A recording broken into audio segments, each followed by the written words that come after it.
Я, оказывается, преступник, и мне 8 месяцев дали. 8 айға азатлық сыңырлануы. Судақнан ишгалчылар махкемесі Судақ регионал меджлисінің рейісі Эльвира Аметовқа низбетен бойле үкім шығарды. Оны қанунсыз силя сақламасында қабатладылар. 2 года назад нашли в музее музейные экспонаты, и один из этих экспонатов оказался способен на стрельбу, которую отверткой можно поправить, как-то стрелять, я не знаю. Он у меня под стеклом лежал, сколько лет никому не надо было. Но это причина была. У меня изъяли удостоверение председателя Меджлиса района, так как я не отказываюсь от этого, и я как есть, и буду до последнего председателя Меджлиса района, пока народ меня не переизберет. Адвокат Алексей Ростовцев қайдеткенне көре қабат ичбір эссассыз. Біріншіден дава материаллары қанунсыз шекілде топланған. Оның үшін олар ичте бақылмамақ керек еді. Екіншіден Эльвира Аметов силяқ қысмыны музейінде ашық шекілде тұтайды. Оны ең чоқ қанунсыз коллекциячылықта қабатлай біледілер. Бұл есе жинайды гилде мемори дава. Эти части хранились под стеклом в домашнем музее. Они экспонировались и экспонировались для школьников, для жителей города Судака, как уголок Великой Отечественной войны. В пункте 11 пленум говорит от имени Верховного суда: под незаконным хранением огнестрельного оружия, его основных частей, боеприпасов, взрывчатых веществ или взрывных устройств следует понимать сокрытие указанных предметов в помещениях, тайниках, а также иных местах, обеспечивающих их сохранность. Разве можем мы считать сокрытием помещения предмета под витринное стекло музея? Ну, это нонсенс. Белгіленген жазаға көре, онан ишгалчылар махкемесі тайын еткен территорияны терк етме аққы жоқ. Ай ишгалчы полис бөлігінде қайттан кечмелі. Жема топлашқан ерлерге бармамалы. Стараются нас запугать, что ли, или что они хотят этим сделать, вот эта власть, которая пришла к нам. Ну, нас запугать уже нечем. За все эти годы наши отцы, матери страдали от этого всего. Теперь мы страдаем, теперь останется еще нашим внукам, правнукам, наверное, привыть продолжение. И я думаю, с помощью Аллаха все восстановится на место, и будет наша государственность. Крымский татарский народ все же освободится от этих оков, которые нас оковали уже почти 300 лет. И я думаю, мой народ заживет спокойно на своей родине. Махкеменің толу қарары Эльвира Аметовқа да берілмеді. Оның үшін сыңырлану территориясы ведегер сыңырланма шартлары там белі дегіл. По сути, ничего связанного с уголовной деятельностью Эльвирага по факту нет. Мы расцениваем это как политическое преследование Эльвирага, потому что он человек активный, его знают люди, и вот таким образом, лишая его возможности перемещаться по Крыму, я не знаю, мы еще не читали до конца решения, возможно, только ограничивают его только Судаком. Таким образом, его ограничивают встречи со своим народом, общение с ним. Эльвира Аметовқа низбетен уйдырылған дава 2 ел бақылды. Махкеме топлашуына бір чоқ инсан қол тұтмаға келді. Оларды 2 регионал меджлис рейсіне низбетен уйдырылған дава Қырым татар халқына қаршы олған бір басқыдыр. Вақыт тақып етілген ватандашларымыз янында олып ичбір инсанны ишгалчылерінен юзме-юз қалдырмай жамыз дейлер. В отношении крымских татар и мусульман идет целенаправленная ущемление, дискриминация. Поэтому, несмотря на это, мы, крымские татары, я в том числе, будем поддерживать своих крымских татар, мусульман. И будем всегда с ними вместе будем находиться. Имайджы тарафы ишгалчылар махкемесінің бойле үкімінен разы дегел. Махкеме қарарының толы версиясына елді еткен сон, оны шикайет етіп, Эльвира Аметовқа низбетен уйдырылған жинай дава тоқтатылмасына талап етежеклер. Сергей Абисовны кенеде Қырым-татар халқының лидері Мустафа Джемилевке низбетен уйдырылған даваны баққан махкемеге чағыралар. Эрмени базарының ишгалжилер махкемесі Имайджи тарафынан талабыны қанатлендіріп, 2014 сенесі барде ишгалжилер тарафындан Қырымның ички ишлер назиры вазифесіне тайынленген Абисовны шаат оларақ сұрғыда беклей. О вақыт Қырым ве Херсон велиет арасында сыңырда тұрған ишгал сыңыржыларының команданы олған Живаевны ве Шереметьево абалиманында Мустафа Джемилевны кечірмеген рус сыңыржысыны чағыралар. Бұндан ғайры махкемеде Имайджи тарафынан шаатлары сұрғыдан кечірілген. Меджлис рейсінің бірінші муавины Нариман Джилял ве Құрылтай башының муавины Назим Меметов 2014 сенесі майысының учінде мемори сыңырдайды. Ол аранда девлет сыңырыны белгілеген көстергіч олмағанны қайдетіп, анда белі олмаған силалы инсанлар тұрғанын айтқан. Нариман Джилял Мустафа Джемилев чатышманын себепчісі олмамақ үшін Қырымға кетмейжегін айтқанын ешткен. Мустафа Джемилев выступил перед людьми рядом с этой будкой и сообщил о том, что российские власти не собираются пропускать его в Крым. В этот момент велись переговоры относительно того, чтобы людей пропустили обратно, если Мустафа Джемилев не поедет в сторону Крыма. Мустафа Джемилев принял решение не накалять обстановку и не двигаться в сторону Крыма.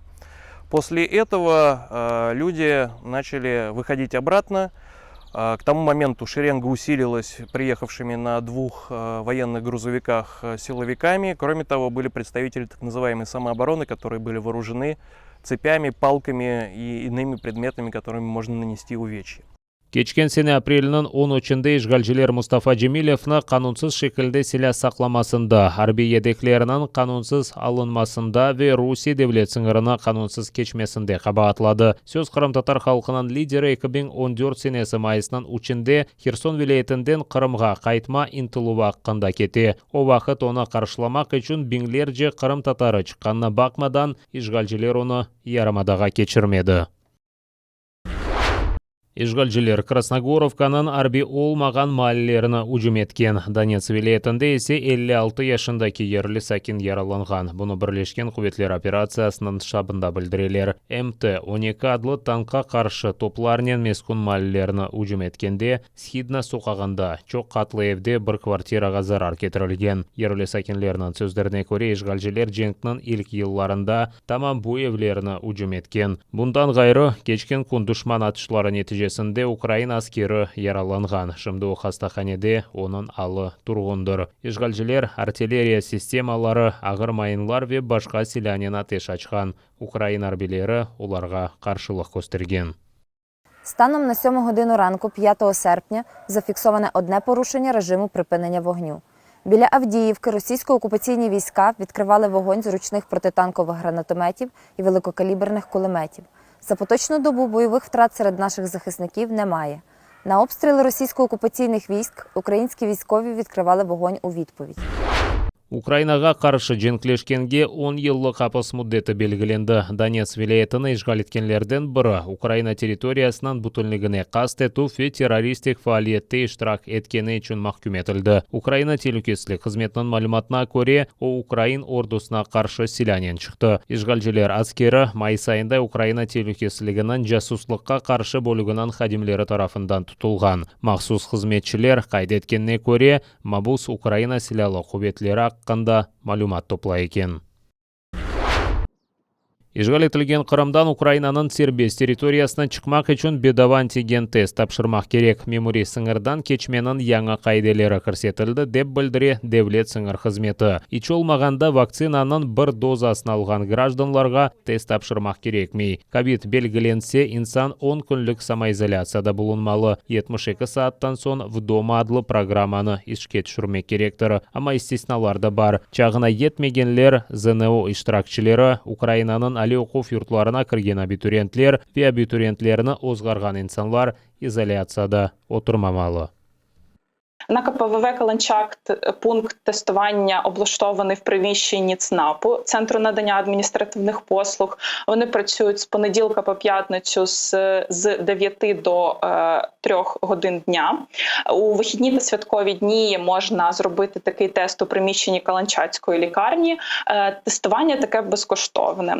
На КПВВ «Чонгар» тестування проводять в приміщенні автостанції представники Червоного Хреста.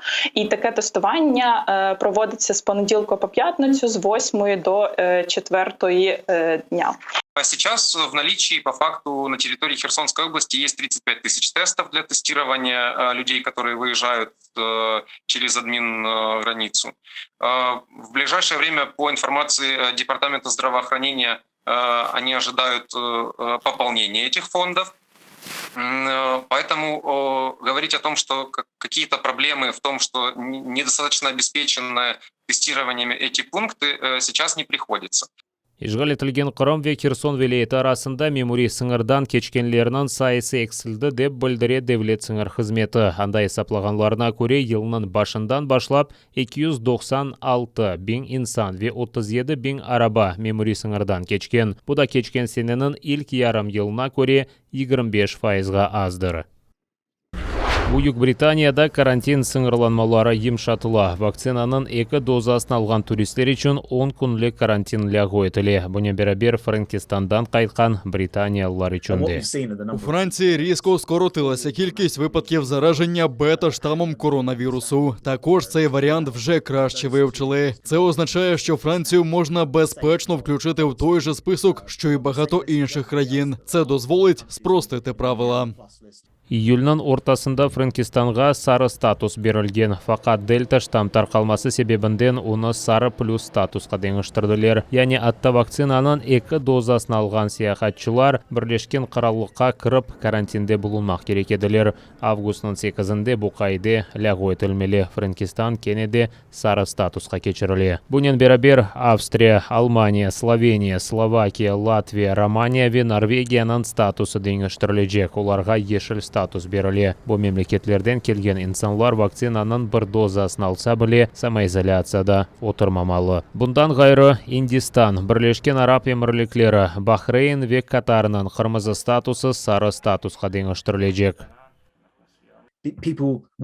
Поки до нас не можуть приїжджати з країн, включених до червоного списку. Виняток громадяни Великої Британії, Ірландії чи люди з посвідкою на проживання в нашій країні. І ми рекомендуємо взагалі не їздити в країни з червоного списку. Бүйік Британияда вакцинация тез кечірілі, ама дайыма деңіштірілген санитар қайделер ябанжы сияхатчыларыны қорқыта. Бұл епісі пандемия сүргені вақыт ішінде зарар көрген туризм саасына евелке алына келменге кедереті. Закарпатияден Луганска, Сумыден Қырымға қадар Киевде ананеви қадын урбасы ве онын земаневи интерпретациясы тақдим етілді. Мұнда Украинаның бұтын этнографик регионларындан 50-ге яқын костюм, ренклер, орнеклер ве фасонларының чешітлері, урбатик регионлар арасында дегел чешіт көйлерде де фарқлана. Мұна гүллер Киев елетінің мешур орнегідір, ама олар урбанын эсас элементлері дегел. Тут сама давня техніка вишивки біллю, білим по білому, вишивка по сітці, вирізування, лиштва і дуже делікатно, дуже грамотно і високохудожньо доданий колір. Власне, оці трояндочки, яких ми очікуємо від Київщини, але вони доповнюють і підкреслюють красу білої вишивки. Ғарби Украинада ең палы урбаны қуырчық нағышнен яраштыра еділер. Чықық орынек юн епінен япылған. Костюмлер дақларда юруш оңайтлы олсын деп бойлет кілген. Бойсе Тернополь велейтіндекі Баршов районындан қара матем еплерінен нағышланған урба. Экспозицияның қысмы той урбасына бағышланған. Той урбасы чоқ қатлы еді. Келінні қорчаламақ үшін оны қошма тоқыма ве базыда сележеклерінен сара еділер. Вона лишається захисту свого роду.